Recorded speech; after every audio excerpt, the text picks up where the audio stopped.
बिस्मिल्लाहिर्रहमानिर्रहीम। अस्सलाम वालेकुम। हर रोज़ की तरह आज हम एक नई कहानी के साथ हाज़िर हुए हैं और इस कहानी में भी हमारे लिए एक सबक है। एक लड़की थी, उसकी शादी हो गई और वो अपने ससुराल चली गई। उसके ससुराल में वो रहती थी, उसका शौहर था और उसकी सास थी।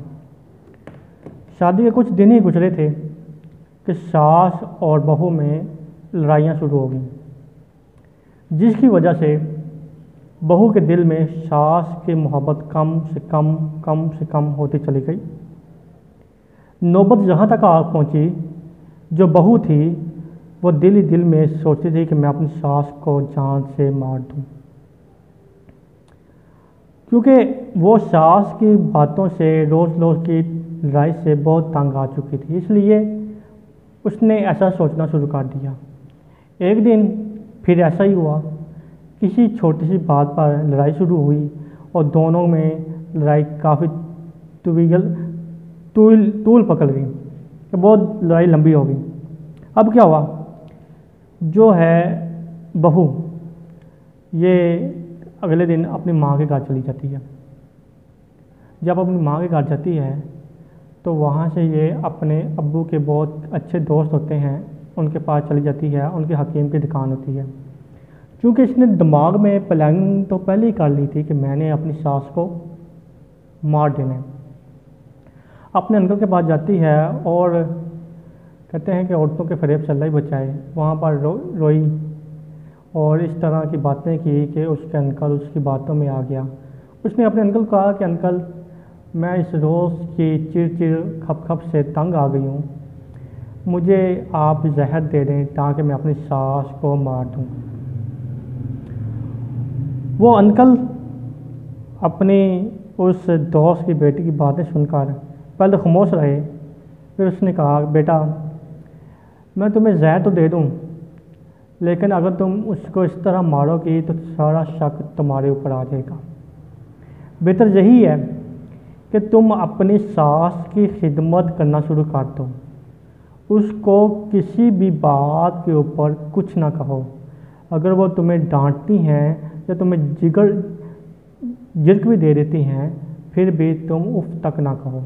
उसको अपनी माँ की तरह प्यार दो, उसकी खिदमत करो। फिर वो अंकल जो है उसके अब्बू का दोस्त अपने कमरे के अंदर जाता है। कमरे के अंदर जाकर कुछ देर बाद कुछ जड़ी बूटियाँ लेकर आता है और ये जड़ी बूटियाँ उसको देता है। कहता है, बेटा ये जड़ी बूटियाँ हैं, इसकी के जहर का असर आहिस्ता आहिस्ता होगा और तुम्हारे ऊपर शक भी किसी का नहीं आएगा और तुम्हारी सास भी मर जाएगी। जब ये बात सुनती है तो वो अंदर से बड़ी खुश होती है कि अब मुसीबत से मेरी जान छूट जाएगी। घर आती है, घर आके वो अपनी सास के घर जाती है। जब जाती है जाते साथ ही सास कहती है, आ गई तू, आगे मांग करो, इस तरह की बातें करती है। तो उसका दिल जो होता है बहू का, वो फिर वैसा ही हो जाता है कि मैं इसको मार दूँ। लेकिन उसके अंकल की बात याद आ जाती है कि तुमने अपनी सास के साथ रवैया अच्छा रखना है तमाम, ताकि किसी के वहमो गुमान में भी ना जाए कि ये कत्ल तुमने किया। वो सास को कहती है, जी माँ जी मैं आ गई। वो खामोशी से अपने कमरे में चली जाती है।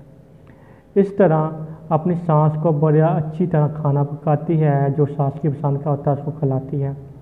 अब रोज़ इस तरह ही सास की पसंद का खाना पकाती है, सास की खिदमत करती है। और लड़ाई जो है होती है तो वो आगे से ये खामोश रहती है। कुछ महीने गुजरते हैं कि इनके घर लड़ाई का जो काम है, लड़ाई वाला, वो बहुत कम हो जाता है। ये क्योंकि अपनी सास के आगे से सवाल जवाब नहीं करती, बहस नहीं करती, तो इस तरह लड़ाई का काम बहुत कम हो जाता है और जो सास की खिदमत करनी शुरू हो जाती है, सास के दिल में इसकी मोहब्बत आना शुरू हो जाती है। अब 2-3 महीनों के बाद सास जो है अपनी बहू की तारीफ़ें लोगों के दरमियान करना शुरू कर देती है कि मेरी बहू बड़ी चंगी है, मेरा बड़ा ख्याल रखती है, मैं बोल भी वहाँ मेरा उफ तक नहीं कर दी। ये तारीफ़ें जो है वो सास लोगों के दरमियान करना शुरू कर देती है। अब इस तरह दिन अच्छे गुजरते जाते हैं, 6 माह हो जाते हैं। अब इस लड़की को, इस बहू को भी अपनी सास से मनहूस हो जाती है, क्योंकि अब सास को डांटती नहीं, सास उसको अपनी बेटी की तरह समझना शुरू कर देती है। तो ये भी उससे मोहब्बत लगाव वाला काम शुरू हो जाता है। कुछ दिन गुजरते हैं, फिर यही लड़की अपने उस अंकल के पास जाती है और उस अंकल से रो के कहती है, अंकल मुझसे बहुत बड़ी गलती हो गई है, मेरी सांस का रवैया बहुत बदल चुका है, कोई ऐसा मुझे दे दें, दवाई दे दें, कुछ ऐसी जड़ी बूटी दे दें जिससे मेरी जो सांस है, जो मैंने इसको जहर दिया है, वो ख़त्म हो जाए। तो अंकल उसकी बात को सुन के खामोश होता है और उसकी बेटी के उस लड़के के ऊपर सर के ऊपर हाथ फेरता है, कहता है, बेटा मैंने जो जड़ी बूटियाँ दी थी वो जहर नहीं था, वो विटामिन की जड़ी बूटियाँ थी जिसको खाने के बाद तुम्हारी सांस की जो सेहत है वो मज़ीद बेहतर होगी। और जो बात है जहर की, बेटा जहर जो है हमारे अंदर भरा हुआ है, जब हम अपना जहर ख़त्म कर लेते हैं तो हमें हर बंदा ही अच्छा लगना शुरू कर देता है। तो इस कहानी में, इस सबक में, कहानी जो हमें सबक मिलता है यही मिलता है कि अगर हम माशरे में ये कहते हैं कि कोई दूसरा बंदा हमारी बात को पिक करे, हमारी बात माने, तो उसके लिए हमें उसका होना पड़ेगा, उसकी हर बात माननी पड़ेगी, उसके साथ लगाव रखना पड़ेगा। हम चाहते हैं कि कोई हमारी रिस्पेक्ट करे तो इसके लिए हमें दूसरे की रिस्पेक्ट करनी पड़ेगी।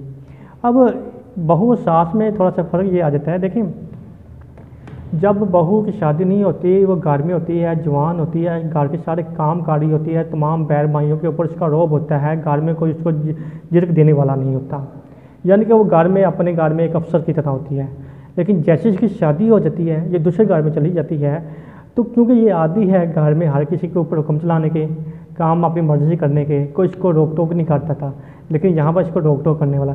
जब यहाँ पे रोक टोक आ जाएगी तो ये यहाँ से चिड़ी हो जाती है, ये कि वो चिड़ खाना शुरू कर देती है, जिसकी बिना पर ये लड़ाइयाँ शुरू हो जाती हैं। तो मकसद यही है कि जब आप एक नए माहौल में जाते हैं तो हर बंदे की कोशिश होती है कि मेरी सास मुझे मेरी कदर करे, और सास की भी होती है कि मेरी बहू मेरी कदर करे। इसके लिए दोनों को चाहिए कि अपने जो अंदर जो मोहब्बत है एक दूसरे को दें। अगर आप मोहब्बत देंगे तो मोहब्बत लेंगे।